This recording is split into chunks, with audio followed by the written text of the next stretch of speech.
Gimana caranya kita itu belajar dengan apa ya, bertahap sih, nggak langsung ilmu rasa langsung bisa kita kita kuasai itu enggak, tapi belajar dari fenomena yang ada gitu.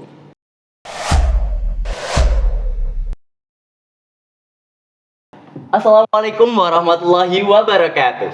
Shalom, Om Swastiastu, Namo Buddhaya, salam kebajikan dan salam sejahtera untuk kita semua. Halo Sobat Adi Pangstuti, perkenalkan nama saya Muhammad Rizky Rabani selaku siswa SMA Negeri 1 Andong kelas 11. Pada hari ini kita akan mengadakan kegiatan yang seru, bermanfaat dan edukatif, yakni podcast Adi Pangstuti dengan tema The Art of Ngajeni, seni menghargai dalam dunia yang begitu cepat. Nah teman-teman, pada hari ini saya tidak sendiri, melainkan ditemani seorang narasumber yang sangat kreatif, menginspirasi dan keren sekali. Beliau adalah Ibu Siti Hairiyah, Sarjana Pendidikan, Magister Pendidikan. Halo Bu Hair. Halo. Nah, Bu Hair ini di SMA Negeri 1 Andong kerap disapa dengan sebutan Ibu Hair, dan beliau mengampu mata pelajaran bahasa Jawa di SMA Negeri 1 Andong. Nah, kira-kira Bu Hair sudah siap belum nih untuk podcast hari ini? Oke, siap deh Aris. Oke, dan sebelum kita mulai, saya mau memberi fun fact terlebih dahulu kalau Bu Hair ini adalah guru favorit loh guys di SMA Negeri 1 Andong. Wah, kenapa tuh kira-kira?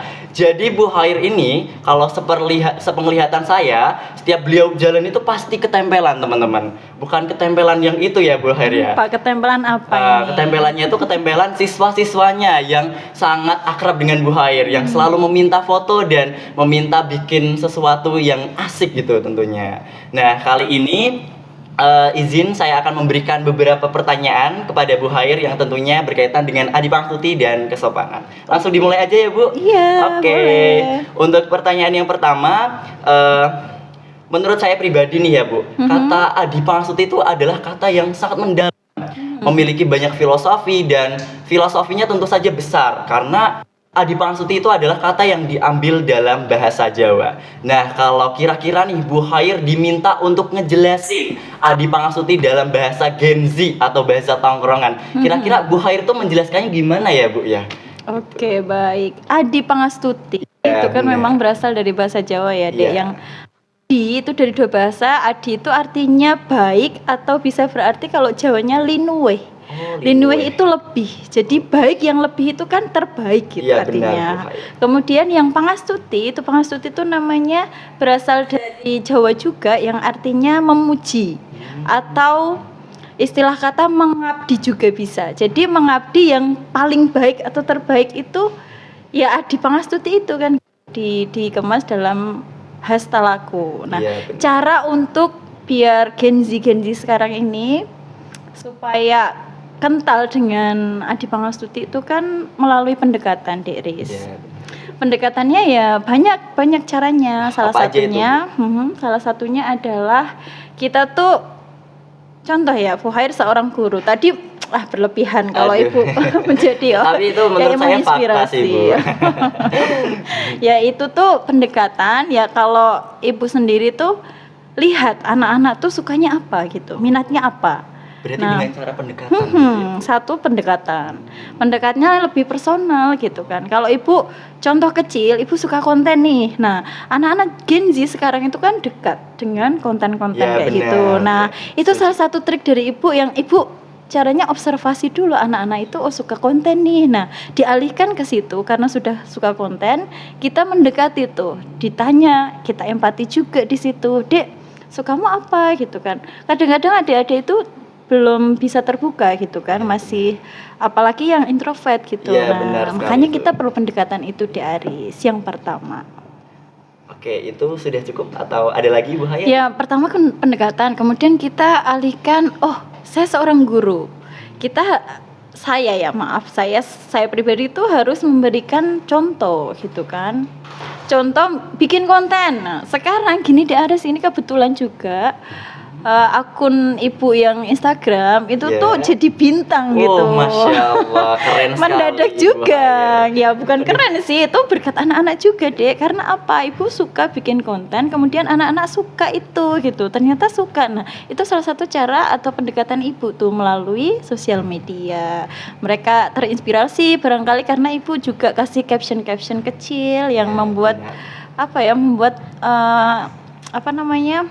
Terinspirasi, mindset iya. membuka mindset mereka gitu. Oke. Pantesan sekali ya teman-teman kalau Bu Hair ini sering akrab kepada anak-anak atau siswa-siswanya. Ternyata seperti itu triknya. Sudah Iya. dibocorkan sendiri ini sama Bu Hair, sang bintang dari SMA Negeri 1 Andong.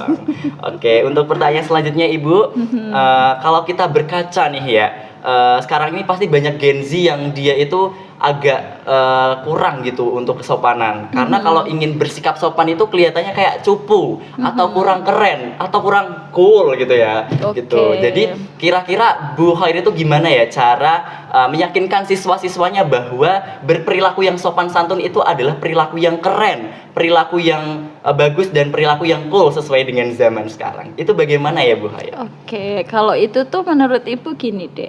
Kalau keren itu kan ke karakter ya. Iya, Kita benar. harus membangun karakter itu. Artinya personal branding seseorang kan beda-beda. Iya, Nah, setuju. kita membangun personal branding itu. Kalau misalkan ini ibu izin ya, contoh nih Dek Aris atau Dek Rizky nih. Dek Rizky kan orang yang suka atau public speakingnya bagus. Nah, itu udah ke brand dulu tuh.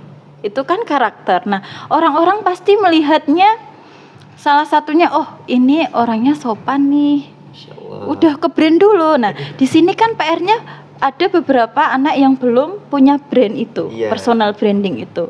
Nah, di situ kita bikin, kalau ibu sih boleh bilang karakter itu keren, tapi sebelum ke karakter kalian tampilannya juga harus keren. Iya, benar. Nah, itu cara untuk mengajak Gen Z itu supaya tertarik dulu. Nah, setelah masuk tertarik dulu, itu baru kita kalau bahasa Jawa dicekoi, Dek. Tahu Oh. dicekoi enggak, Dek? Mungkin kayak diajak gitu ya.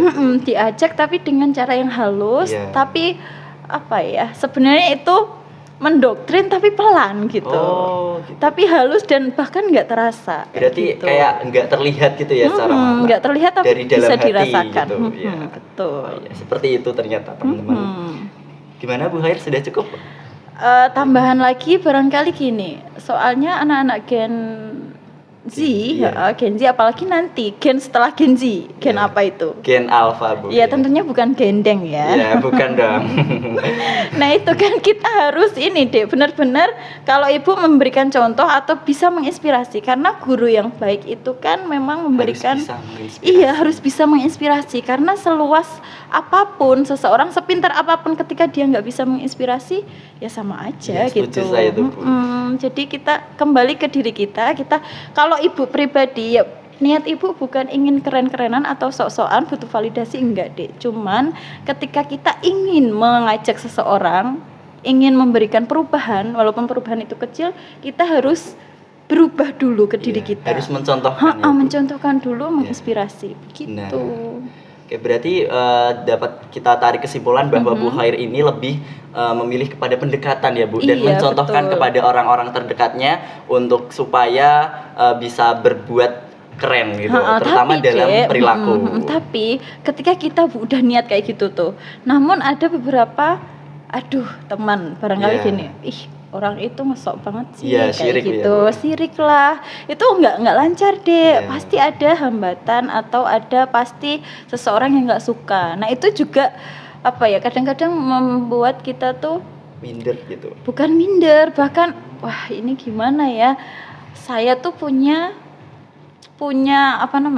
goals untuk ini, tapi ternyata ada ancaman atau yang membuat goal itu nggak jadi goals gitu Berarti ragu kan. gitu ya, Bu? Nggak ragu juga, itu hambatan gitu loh. Iya, Tapi jangan sampai itu membuat kita ngedown. Justru bagaimana ya, kita harus cari formula untuk bagaimana supaya kita sampai ke goals itu gitu. Berarti jangan dengarkan perkataan orang lain dan jangan hiraukan perilaku orang lain ya Bu? Didengerin boleh sih, Oh, iya. cuman kita analisis di situ. Didengerin, oke. Oh iya, kita analisis. Oh, barangkali bisa aja loh, Dek Rizky itu gini, ada orang yang mengkritik kita. Oh, mungkin aku kurang gitu. Nah, di situ kita mulai oh tak tambahin ini ya barangkali gitu. Ya, berarti dievaluasi gitu. Dievaluasi dan jangan sampai ngedon gini aku nggak jadi gitu, jangan. Jadi harus oh ini oke, tak kasih pendekatan lagi, aku lebih ginilah gitu. Iya. Nanti lama-lama orang yang Dek ya, orang yang nggak suka sama kita tuh oh ternyata dia memang beneran baik loh, nggak hanya ingin butuh validasi atau nggak hanya pengen dielem gitu kalau bahasa Jawa tuh gitu. Nanti akan seiring berjalannya waktu menjawab semuanya. Iya, Tapi niat kita harus benar-benar nih, nggak boleh setengah-setengah. Oke, terima kasih Gitu. Bu Rohair. Untuk pertanyaan selanjutnya, sekarang itu kan generasinya berbeda ya Bu sama generasi zaman dulu. Dan sekarang ini sering kita jumpai siswa-siswa itu bahkan sering membicarakan keburukan oleh gurunya, membicarakan keburukan gurunya gitu di belakang, atau bahkan menyebarkan aib-aib gurunya yang tidak semestinya untuk disebarkan gitu. Nah, semisal nih Bu Khair berada di posisi guru itu gitu, bagaimana Bu Khair menghadapi permasalahan tersebut tanpa harus menghancurkan hubungan antara siswa dengan guru? Kira-kira bagaimana ya Bu? Oke, baik. Kalau itu izin bertanya dulu, itu diupload di sosial medianya dia Iya. atau sosial media lain deh, atau fake account gitu? Di sosial medianya dia sendiri, mungkin di gitu. TikTok gitu, mungkin ada kata-kata yang menyindir gurunya gitu. Oke, Khair. berarti kalau ibu sih gini, tak lihatin dulu sih detail siapa nih akun ini, misalkan FYP gitu kan. Oh akun ini anak ini ya, ibu cari tahu datanya dulu. Di stalker ya Bu. Oh iya, ibu stalker dulu, datanya harus valid nih. Iya. Jangan-jangan ini hanya orang yang memang bahasa kerennya zaman sekarang tuh apa ya? Anonim yang emang sengaja dibayar sama orang Iya, tertentu gitu kan. buzzer, Ada buzzer, iya. nah buzzer itu ada. Nah ibu pastikan dulu data itu benar, ini siswa mana. Kalau data itu udah terkumpul, oh dipanggil lah siswa itu, dipanggil kemudian di apa ya, Mediasi. di mediasi di Iya. tempat yang nggak umum gitu. Iya. Maksudnya hanya tempat tertentu dan jangan sampai orang tahu. Nah kita berbincang-bincang deep di situ dalam gitu kan. Motif kamu apa gitu-gitu, nanti otomatis dia akan pertama pasti malu. Iya, Karena benar. niat kamu apa nih menjatuhkan bapak ibu guru ini Iya. gitu kan. Kemudian ya itu pasti dia akan jujur, kemudian minta maaf. Kira-kira menurut Bu Khair itu kalau misalkan ada guru yang menegur siswa di umum gitu, kira-kira itu bakal ada pengaruhnya nggak ke mentalnya gitu? Atau lebih sebaiknya itu dengan mediasi tertutup saja gitu cara menasehatinya? Itu baiknya Gini, gimana? ya kadang-kadang perlu sih Dek menegur ketika itu kan spontanitas itu ya gimana ya, refleks kan Iya, gitu. kadang wajar ya, Kadang Bu, ya. wajar, cuman kita juga harus tahu situasi dan Iya, kondisinya. benar. Karena kadang mental anak tuh kan beda-beda. Anak berangkat sekolah udah mungkin ada background keluarganya yang kurang Kasih sayang. gitu kan, udah nggak full dulu, udah nggak sehat dulu di rumah, kemudian ke sekolah udah malah tambah ditegur. Nah itu bisa kena mental. Dalam sisi pendidikan ini kurang baik. Jadi perlu ya kadang-kadang butuh, tapi kadang-kadang juga kita tahu lah itu kalau Jawa empan papan itu di situ Dek. Kita tahu situasi juga.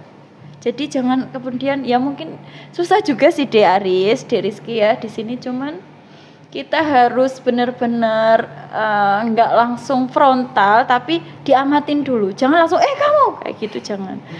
Dek sini dulu deh, kan kita menerapkan Halus, adi pangasuti, ya. halus tapi jangan kemudian kadang-kadang anak-anak Gen Z itu halus tapi kita gurunya nggak dihargai. Tapi gini, halus tapi tes gitu loh Dek. Tes itu apa ya? Enak banget gitu ya. Jadi nggak halus banget, harus diturutin, tapi halus tapi apa ya, tegas gitu. Iya, benar. Berarti kalau sebagai guru itu selain mengajar itu tugasnya harus mengerti ya Bu perasaan siswanya. Iya, gitu. kita harus mengerti Dek. Ya datanya juga harus banyak. Nggak semua siswa itu berasal dari keluarga yang harmonis. Iya. Nah itu kita juga harus menempatkan posisi di situ. Jangan spontan. Ya mungkin barangkali 1-2 kali spontan oke lah. Tapi kan gini, anak melakukan pelanggaran belum tentu dia memang benar-benar ingin melanggar. bisa barangkali dia itu mengungkapkan kekesalan dalam dirinya atau mental health-nya dia itu kurang health gitu dek, paham nggak? Paham. Nah jadi itu pertama di apa namanya disinggung, dek dikasih advice lah, dek kamu jangan gini, tapi di tempat umum. Tapi besok lagi coba anak itu kayak gitu lagi nggak gitu. Oke, kemudian kalau kayak gitu lagi berarti dia oh ini ada masalah nih gitu kan. Nah, kita benar-benar harus data yang lengkap di situ dek. Setuju. Itu aja sih Aris. Oke, ini terakhir nih Bu ya, Oke. kita terakhir gitu, agak cepat harusnya ini. Oke, siap. Kalau sekarang itu kan berbicara tentang bullying itu pasti dimulai dari hal kecil, seperti saling mengejek nama orang tua atau bahkan saling merendahkan fisik satu sama lain nih Bu. Nah kira-kira Bu Khair itu gimana cara memediasi ketika ada siswanya yang saling membuli gitu tanpa harus melukai perasaannya atau tanpa harus menjatuhkan salah satunya gitu Bu. Itu cukup simpel sih pertanyaannya Bu.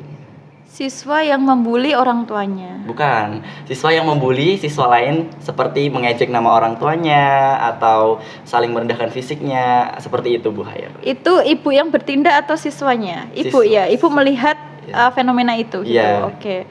Berarti kan kita ini aja dek, diajak bersama di ruang tertentu, dek sini yuk tak ajak ngobrol gitu.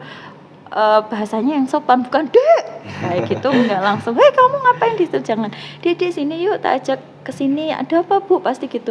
Enggak kok, tapi anak-anak pasti sudah paham. Wah ini ketemu ibu nih ya, perasaan takut. Tapi kan di situ kita enggak langsung menghakimi, kita ajak dulu ke ruang tertentu, kemudian kita ya mediasi itu lagi, tapi dengan cara yang halus ya dek. Nah di sini bullying dengan nama orang tua itu ya kerap sekali kita temui, namun kita perlu itu sangat sensitif dek. Nggak semua orang, mungkin kadang-kadang anak yang suka mentalnya udah kandel ya, kandel itu tebal itu tadi, nggak peduli orang di kayak gitu, tapi ada beberapa anak yang nggak terima. Nah itu kembali ke kita harus mengetahui situasi dan kondisi apa yang dialami orang tersebut. Nah itu ilmu rasa deh kalau bahasa Jawa.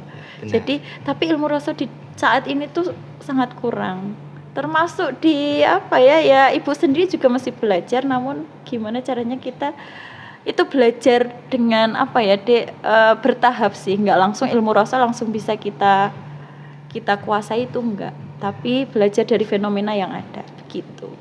Oke, baik teman-teman, sepertinya podcast kali ini cukupkan saja karena waktunya juga sudah mepet sekali ya sepertinya. Dan itu tadi adalah jawaban yang luar biasa dari guru bahasa Jawa saya dan guru favorit saya di SMA Negeri 1 Andong. Sekali lagi terima kasih Ibu Khair atas kesempatan waktunya yang telah diberikan pada podcast kali ini. Dan saya ucapkan terima kasih kepada para audien atas perhatiannya.